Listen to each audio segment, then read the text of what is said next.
Hey y'all, it's Laura and I'm back with another layout using my January stash kit. Now this stash kit is based on the December hip kit. I have added some really rich saturated colors to this very pastel color scheme, and I just wanted to show you how to take a prepackaged kit and make it a little bit more versatile. So I know if you're like me, you have several of these kits from a variety of companies sitting in your stash, maybe partially used or not even touched. Let's be real. And I thought, you know what a great way to make them a little bit more versatile for everyday scrapping if we go ahead and add in some rich colors, and I show you how to modify them to make them a little easier to use and kind of re-excite your interest in using them. So this is going to be part of my stash kit series this year. We will be doing 4 different kits throughout the year where I am revitalizing a kit with some stash and showing you how to use it. The remaining 8 kits of the year will be purely stash. Don't worry, we definitely have to dig into the stash because next year is the big purge. 2023. I have already set it in my calendar, is when I'm going to be doing a big purge of my stash to make sure that it is a refined collection of things I love. And let's be real, that changes over time. And with our styles as they're evolving, we have to make those changes. So in preparation for that, I am trying to dig deep into my stash and using as much as possible this year so that I don't have as much to purge next year. Now, I have gone ahead and created several layers behind this wood grain background. One is just using some leftover pieces of cardstock. So this is just a little sliver of cardstock that I cut off of my basil white cardstock. And that allows me to have this little strip. I've used those for these types of perimeter borders before. I've also used it for journaling strips. So those little strips are helpful and I kind of hold on to them because I find uses for them.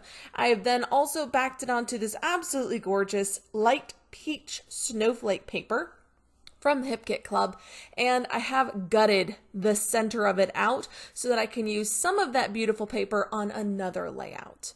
Now, I have 5 photos on this one, and they are snow photos. I made the mistake of saying we don't get much snow here in Mississippi, which is true. That is a true statement. We do get snow, but we don't get much. We'll get an inch or 2 and it'll be gone the next day. So we don't get snow that sticks, and we don't normally get a lot of snow at one time. So twice in January now, we've had snowstorms as a result, and I'm not mad about it, to be honest with you. Growing up in Michigan, or the northern US if you're not familiar, I grew up with snow all winter long. We always had tons of snow, and so when we get snow, I get really excited. My dogs, on the other hand, have mixed feelings. So this layout is particularly centered around my oldest dog, Emma, who is a shelter adoptee that we got back in 2011. And she loves the snow. However, she's not a fan of the cold, and so when I was outside with the dogs taking pictures of them playing in the snow, there were mixed reactions on her face, and I just had to capture them because they absolutely cracked me up. So I have several 2x2 photos of her leaping in the snow, sniffing at the snow, just very interested in the snow and excited by the snow, and then this larger 4x4 picture of her less than impressed with the cold aspect of the snow. And I thought this really encapsulated my kids' feelings about the snow as well, because we'd only gotten about an inch and the previous week had gotten a ton of rain. Most of our snow was pure mud, and they were not interested in playing in it. Now, I am cutting up a bunch of 2x2 squares to add around the outside with some scrap paper from the kit. So as you can see, I've created a grid background. So we have 2x2 photos with 2x2 squares around my 4x4 photo. I have created slight gaps around them to make sure that center photo stands out as the focal image on the page. I am doing a bit of outlining around each of the squares and my larger photo because this gives it a bit of a shadow. Now, it's not a strong shadow because, again, my background is rather dark, but it does add just a little bit of contrast there and give those squares a bit of a 3D look, which I particularly really like. I think I also went around the outside of the wood grain paper as well with an outline, but I don't quite remember, so we'll see if I do that. This grid, yeah, here we go. This, I think I thought about it. See, I thought about it, and then I didn't do it. So this layout is a grid background, but it's also a bit of a picture-in-picture because I have such a wide border here around the outside. If you're not familiar with those design styles, be sure to check out my go-to designs playlist and you'll see how I break down all of the go-to background designs that I use most frequently in my scrapbooking. And I will link that for you guys at the end. Now, this beautiful clear sticker sheet had some lovely snowflakes on it, and initially I had pulled a piece of 6x8 paper from a paper pad I'm done with and was going to use it to back those snowflakes and give them a white background and use them as ephemera. However, I realized the papers I'd chosen were already a white background and fairly subtle in design, and I could just go ahead and stick those snowflakes straight down onto those 2x2 squares, and so that's what I did. Bringing in this One Canoe 2 sticker sheet to add a couple of little bits and pieces. I think I only pulled in a couple of tabs. Let's see, I pulled in a flag, a label, and the title, which is Remember This, keeping it very simple and low key because we don't really have a lot of room on this layout. And so I'm just looking through it, trying to incorporate every little bit of my stash kit here. I don't want to leave anything behind and not use something just because I've forgotten it exists. We have done this before with stamps, I'm afraid. And so I am making a concerted effort to use every little bit of this stash kit. Now, flipping through my ephemera packs, I have a Pink Fresh ephemera pack that is autumn based, and then I have a wintry floral ephemera pack that came from the Hip Kit Club embellishment kit. And so I'm largely pulling from that second one and wanting to incorporate some of these snowflakes that are in that pack, as well as the clear sticker snowflakes I've put onto the background of those four corners.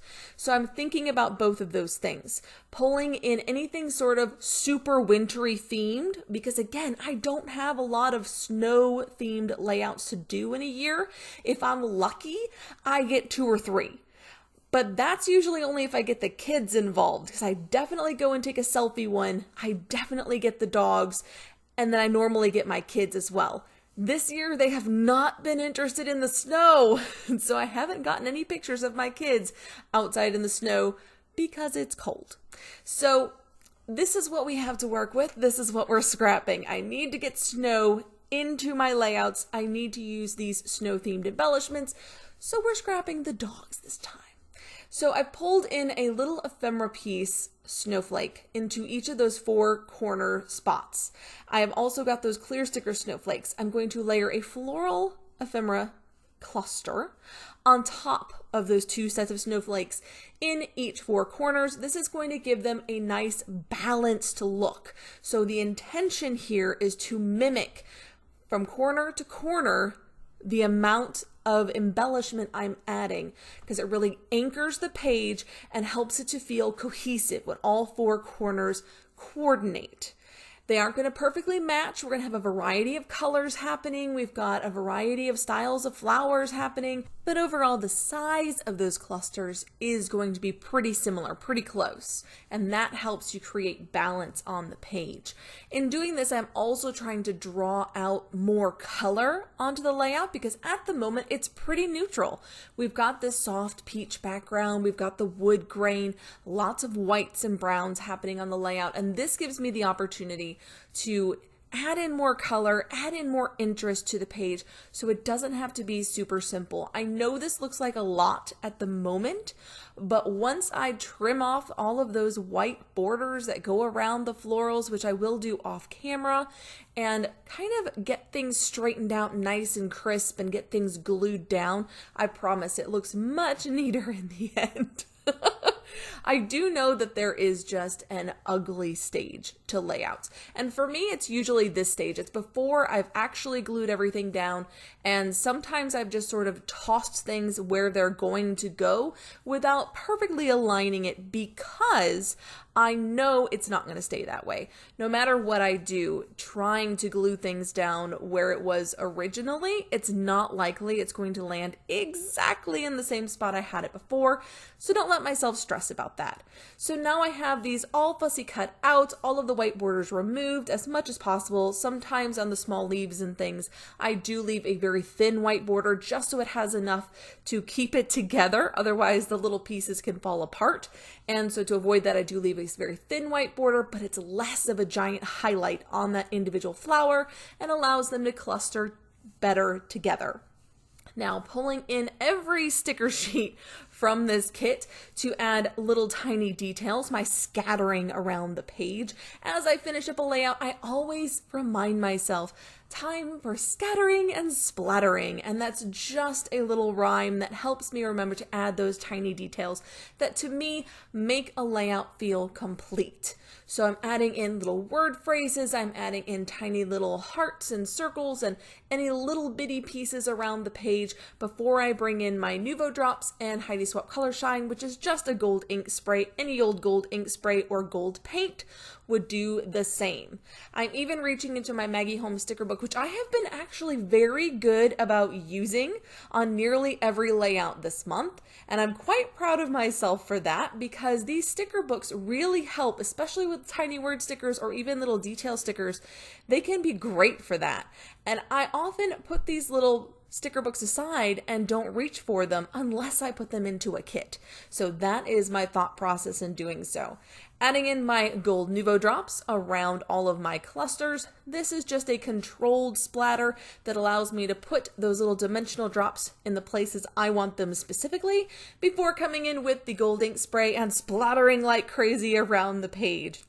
I'm keeping this spray mostly around the perimeter because I want to see it glimmering on that wood grain. Oh, absolutely love a bit of gold spray on a wood grain background. It's one of my favorite uses for gold ink spray, honestly.